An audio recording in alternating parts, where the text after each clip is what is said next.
Hello ladies and gentlemen, welcome to another perfume review video. My name is Naz. This is my channel, the King of Hidden Gems. I try to bring to your attention fragrances are usually very good value for money. They smell good. They're usually under the radar. Not many people talk about them. I think at least you should do your research, try them for yourself and see if they're any good to you. So in this video I have another update for you, and this is the brand Paul Sebastian. Paul Sebastian is a designer brand from United States of America.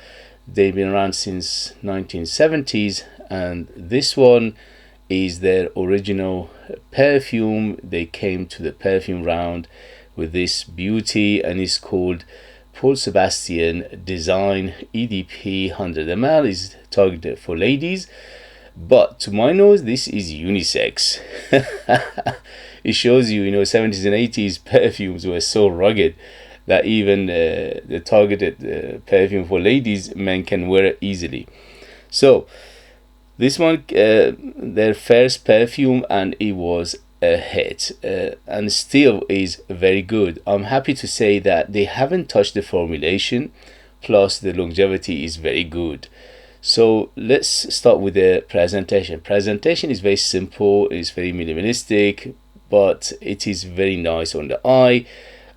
Some people find it a little bit outdated. I think it's retro, I think it's classic, it's classy, beautiful.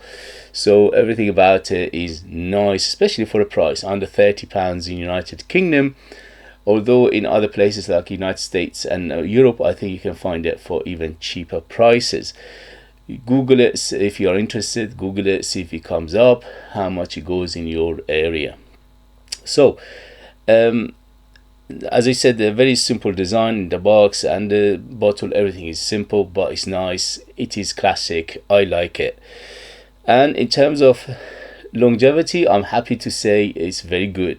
On my skin, goes easily over 8 hours. On t-shirts and materials, goes easily over 10 hours.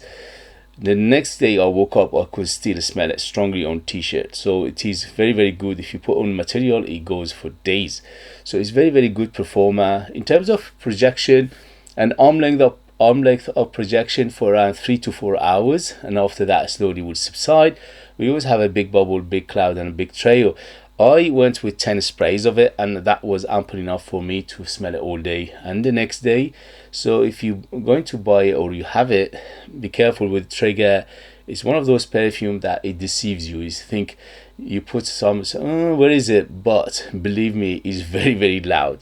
So start with maybe 4 or 5 sprays of it, and if it's not enough, then slowly increase the atomizer and put more on your skin on and t-shirt.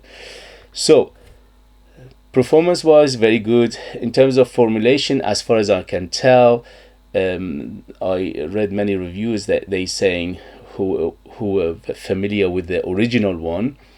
They said the good thing about it, they haven't touched the formulation. So the formulation is still very much the same of the year it came out in 1985, which is very rare these days. Vast majority of classic fragrances have been reformulated to death.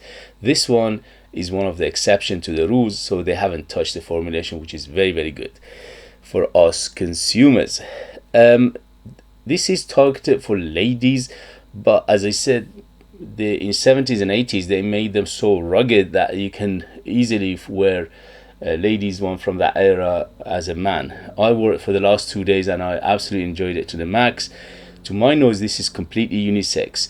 If you like your florals and you're a man, you easily can wear this, no problem whatsoever. I adore this perfume because it reminds me of very much of 70s and 80s.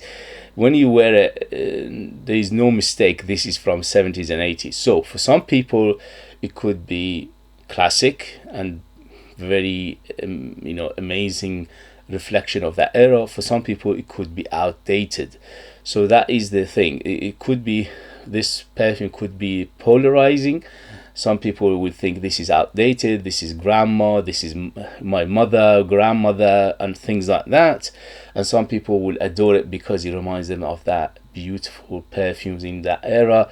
which to my nose, from my experience, from my age, I think the pinnacle, the high of the perfumery, the highest point of perfumery in the last 100 years was 70s and 80s.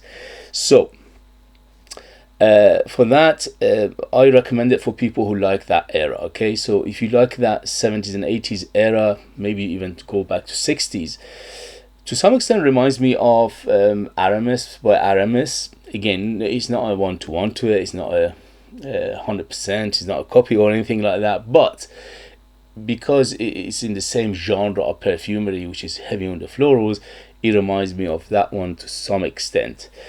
The other perfume which my wife has, which reminds me of, is what was it? Anne Klein. Anne Klein, the original one for female, for ladies. Again, this one and that one is all very, very similar.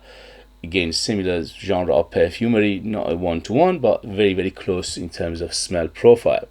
So if you like those two I mentioned, probably you like this. If you don't like those two, probably you won't like this. For me, this is a beauty in a bottle. By the way, the wifey didn't care for it. She thought it smelled like air freshener and shampoos and things like that, which to some extent it has that shampooy, soapy, because it's very, very heavy on the soapiness. So this one is very, very soapy overall, so that's why it gives away that shampoo, soap, body wash, body lotion and things like that in terms of smell profile. But I think it's super well done. So they mix this perfume so well together, and the perfumer is very, very good in here. That is very hard to pick up notes. It's super amalgamated, and that's why I think it's a very, very well done and very good quality, especially for a price I paid for it. But again, it shows you no two people will agree on one fragrance. I love it. My wife said no thank you, because she thought it's a bit dated, and also she thought smells of air freshener. Anyway, so just to let you know these things, it puts you in the right direction to decide for yourself. Obviously, as always, it's better to try perfume before you buy decants, samples and things like that. But obviously with perfume like this, it's very hard to do that because they are classic ones, and also they don't break the bank. They are not that expensive. Under £30, some places even under £20 you can find this. For that price, you know, even if you don't like it, you can pass it to somebody else and they will be happy to receive it. So who's it for? Definitely mature nose. So I would say 30 years and older to be in the safe side, because the perfumery in here is very on the old school side, classical side, on the yesterday years side. That's why giving it that mature feel. So definitely mature. It is targeted ladies, so it hints feminine, yes, a little bit, but to my nose is easily unisex. Anybody can wear it, ladies and men, no problem, at least for me, for my taste, for my age, for my experience. And in terms of occasion, this is very versatile. You can dress up, dress it down, daytime, nighttime, special occasion, casual, formal, informal, anything. There is very, very versatile perfume in here. And in terms of seasons, similar story, very similar, very versatile. You can use it in summer, in winter, no problem whatsoever.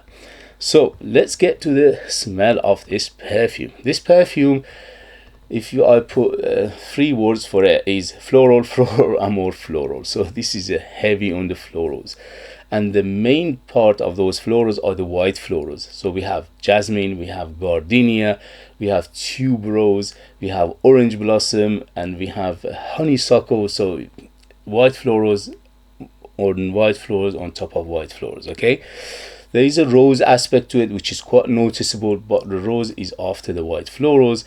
And also the ylang ylang is quite strong in here, which is giving it that hint of that tropical banana feel as well. Again, it's a secondary to the white florals. It's not as strong as the white florals. So first thing first, you need to like your white florals. Secondary, you need to like your florals. There is a carnation in here, which is giving it that beautiful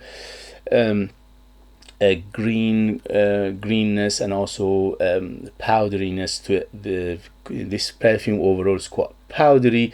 This is quite soapy, so you need to like soapy, powdery, dusty perfumes to enjoy it. And in the base we have sandalwood, cedar, which is very clean woods, but the woods, they never take over. From the beginning to the end, the florals are the dominant, so always dominant. Everything else is nuances, everything else is facets, everything else is another layer. There is a fruity aspect to this perfume, but again is a secondary to the florals, which is a hint of peach in here and a hint of pear to my nose. So pear peach combination in here to give it a little bit of fruity aspect. So let's see what they say in terms of note breakdown, and we take it from there. So on top, this is according to Fragrantica. On top we have tuberose, jasmine, orange blossom, and peach. In the mid we have gardenia, honeysuckle, carnation, lilac, ylang-ylang, and rose. So you can tell, you know, layers and layers of florals in here. In the base we have musk, civet, sandalwood, and blackcurrant. Forget the civet. Maybe when it came out in 1985 it had some proper civet in it, or at least some animaticness to it, but these days I can't smell any animaticness to it at all. So forget the civet. But musk, yes, yeah, very musky from the beginning to the end, always musky, and that musky hint of adds to the powderiness of this fragrance. Overall this fragrance is not a huge powderiness but it is powdery nevertheless. It doesn't go to the realm of baby powder or super powder, but it is there and is noticeable. The sandalwood and cedar to my nose is very clean in the base, but they never take over. It's always in the background, and also their main function is supportive of the florals. Blackcurrant, I don't get that much, to be honest with you. Maybe a smidgen of it, but pear and peach are much stronger in here. But again, very secondary to the florals anyway. Lilac, I don't get that much, to be honest with you, but maybe it's there and I can't pick it up, or my nose can't pick it up, or my skin doesn't allow it to jump. So don't forget, skin chemistry will have some effect, and also the nose and environment and the climate and the mood, all these things will have an effect on what you smell and what you just don't smell in perfumes. So that's why it's different from one person to another. So overall, this perfume is, to my nose, for my taste, for my age, is beautiful. It's worth every penny. Is classic, yes, it's classy, is elegant, is floral, is beautiful, but it's not for everybody. As I said, my wife, for example, didn't care for it. I think it's worth every penny if you like the classical world of perfumery. So overall, white florals dominant, yes, so many white florals in here. Hint of animaticness, which doesn't have, maybe the original one had some, but at the moment I don't smell any animaticness. Musky, yes, overall it's quite musky. Tuberose is one of the biggest player in terms of white florals, but all the white florals are strong in here, so there is none of them say okay is bigger than the other, so they're all very strong in here. Very floral, the hint of fruitiness, which is a peach pear combination, and it's quite powdery, it's quite soapy, a hint of greenness to it, very small amount of green, grassy, herbal feel to it as well, but not too much. So if you like this kind of fragrances, you will probably you like this, but overall this is not for everybody. It's a polarizer. It's not one of those universally liked perfume, I admit that, but to me this is a beautiful fragrance which needs more attention and love, especially if you like classical, classy, beautiful 70s and 80s perfumery. In here is gorgeous. Okay guys, I highly recommend it. If you have it, if you know it, if you tried it, let us know your experience. That would be useful for others to read. If you like what I do, if you find it useful, informative, valuable, or entertaining, please don't forget to hit those buttons. This way you help me, encourage me, motivate me to bring you perfumes like this in future that nobody on earth is talking about. They're amazing value for money, they smell great, and they are hidden gems, and this beauty is definitely a hidden gem, at least for me. And If you are interested in purchasing one of my own perfumes and support me that way and get something very, very beautiful in return, you could do that. I leave them in the link. I put more than 60% pure perfume oils in my perfumes, which is unheard of, and that makes them big, bold, very artistic, very unique, very long lasting.